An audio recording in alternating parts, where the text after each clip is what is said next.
Hello, my name is Kelly Bluen. I am a certified Zentangle teacher. Welcome to day 29 of our November challenge. This challenge is called the GratitangleZ challenge, and you can find information on this on Facebook under GratitangleZ. Okay, this is my calendar page, 2 days left. I cannot believe how quickly this month has gone. So 2 days left, and then on my Facebook page called Let's Tangle, I made a post asking for suggestions because I really want to fill in the 5 up on the top. So if you haven't placed your vote yet or a suggestion, go on Facebook to Let's Tangle and let me know what you would like to see up there. Okay. So 2 more days. I'm also filling out my gratitude sheet each day. Both of those sheets are available down below in the description of this video. Okay, here we go.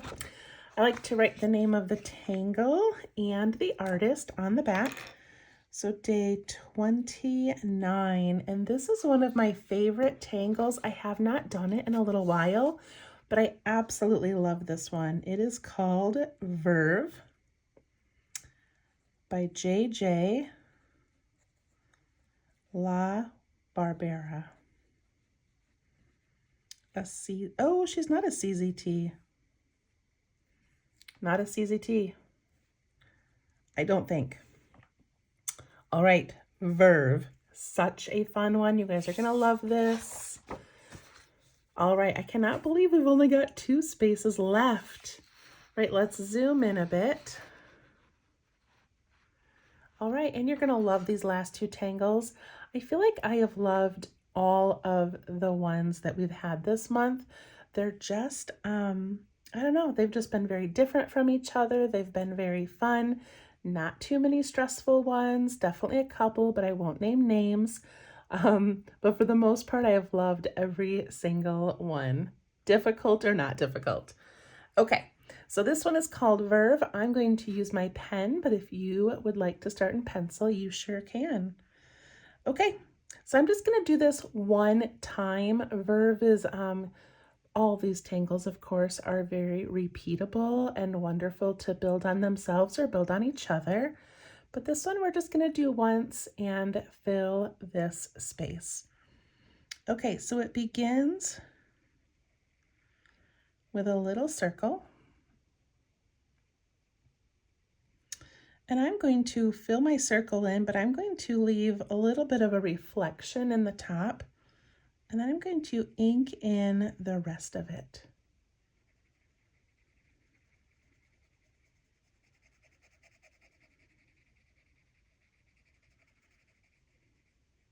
And of course, you could just leave this an empty circle. It does not need to be shaded in. Okay, so here we go. I'm going to use my pencil for this part, just so we can make sure we get kind of the right start. So what we want is this like backwards S shape sort of thing going on. Make sure I'm not getting blurry on here. Okay. We want it to start up here at the top, and then we want it to curve out and then come around this side here. So you could even start down here and then go up. But what we really want is this nice little curve up here. So I think I'm going to start from the top. I'm going to go out and then in and around. And I think I'm actually going to make that curve up a little bit higher and then head down. More like that. Does that make sense? Okay, so that was on the left side. Now we do the right side. And so I'm just going to come around this top part, and then I'm going to jump off and give it a nice little curve down here. And I kind of want my curves to just line up in the middle. So I'm going to come down like this and then over. Came off that side, gave it a nice little belly.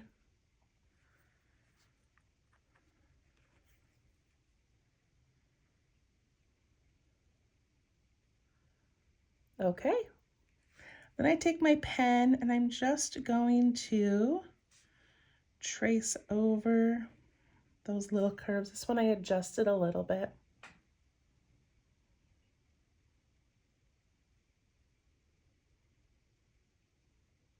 I love this tangle so much. I think you guys are going to love it as well. Okay, so now that I have my first 2 lines in, those are the most important.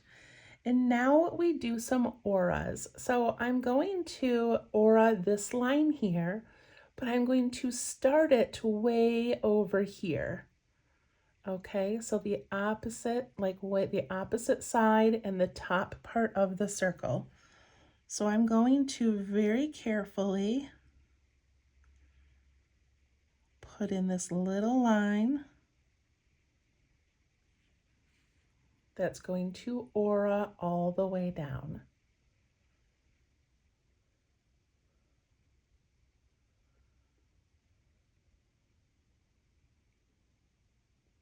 Then I'm going to do it again.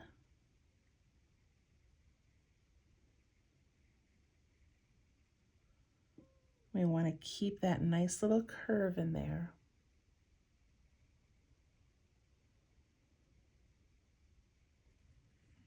I'm going to do it again. And we are not coming down to a point, and we're not starting at the point right here. We're going up a little bit each time for like a true aura.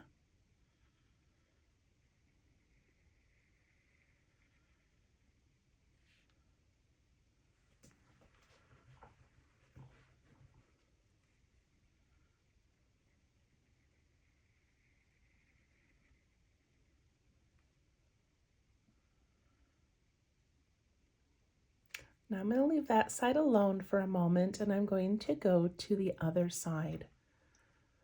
So now I'm going to aura this line all the way around the circle down to this bottom part here.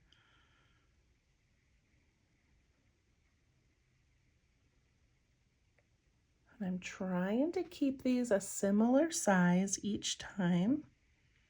But of course, some of them get wider. Some of them get a little bit wiggly, and it's okay. No one's going to look at this and say, you did that wrong. Like, they're going to think it's amazing, and it does not need to be perfect. It does not need to match. If you make a line really wide, act like that's what you meant to do.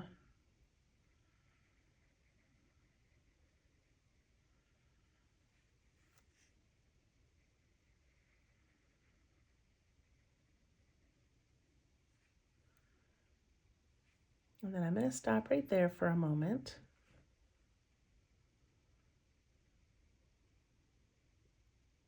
Okay, so you can see that if you were making this on a larger piece, a larger tile, you could do this, then you could draw like another little circle and do those little curves the opposite way and have it bump into this. And you could make a whole page of these all bumping into each other, and it would just look so amazing. So right now we've got a couple of options. So one option is we could stop right here, right before we get to these edges, and then you could add a background and just leave this as it is. But what I'm going to do is I'm going to keep auraing, and then I'm just going to lift my pen and come back out where I feel like it should land. So that's what I'm going to do. So this one actually might fit inside.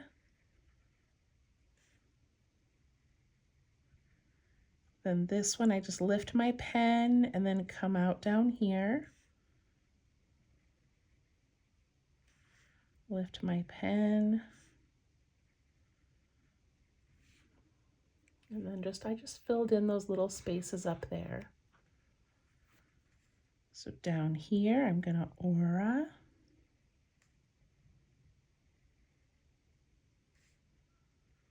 Aura, lift my pen, come out the other side. And now with this extra space, I'm just going to continue to add these little auras.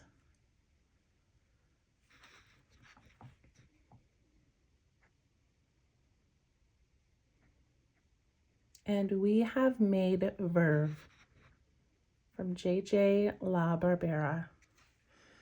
I love this one. It only took us 10 minutes. That was pretty quick.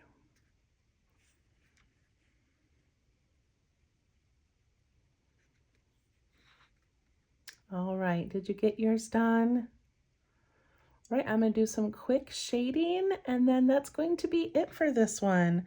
So I'm going to shade on the inside edge of this whole thing.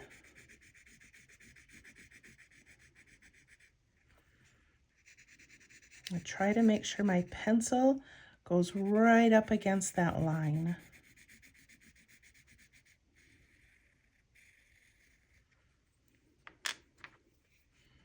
And I'm going to push that in towards the center.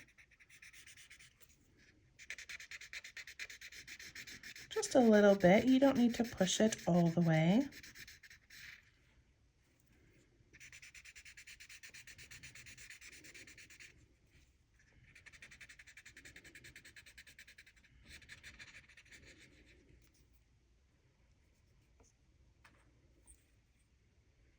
And then to shade the actual tangle, we're gonna go on this part right here because it looks like these lines are tucking underneath or behind this layer. So we wanna give that a little shadow. And then on this side, we're gonna put the shadow over here because this side looks like it's tucking in or going under.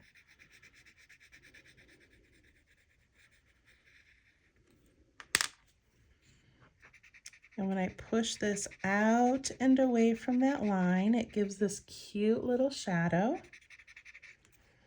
And when I push this one out and away, it also gives a cute little shadow.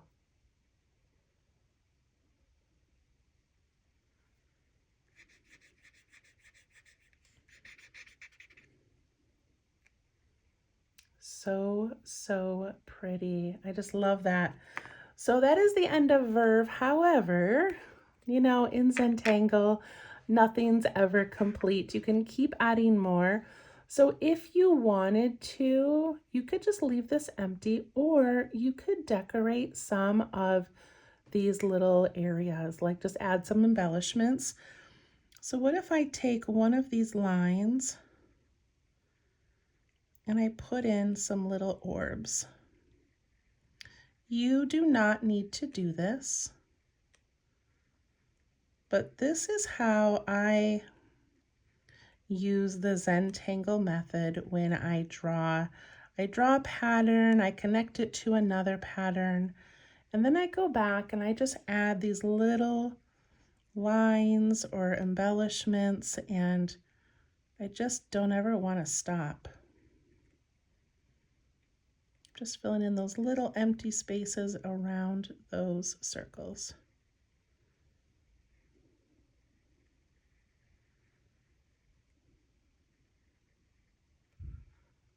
That line got really thick on me and I'm just gonna go with it. Maybe one over here, I'll just do some little tiny dashes.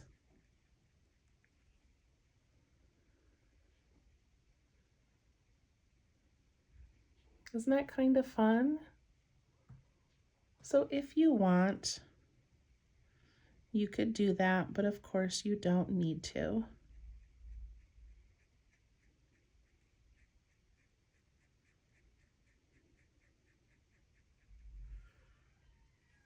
All right, there we go. Verve.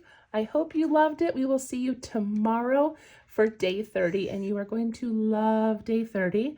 And then I will post another video after the 30th, hopefully around the 1st or 2nd or 3rd. I don't know, we'll see. But I'll post another video with the 5 tangles you have chosen for me to put up here. All right, let's check this out. See, it looks so amazing from far away and you can't see the little mistakes or little wiggly lines. And the shading really covers up a lot of things too. So I love it. I hope you love yours and I will see you tomorrow. Bye-bye.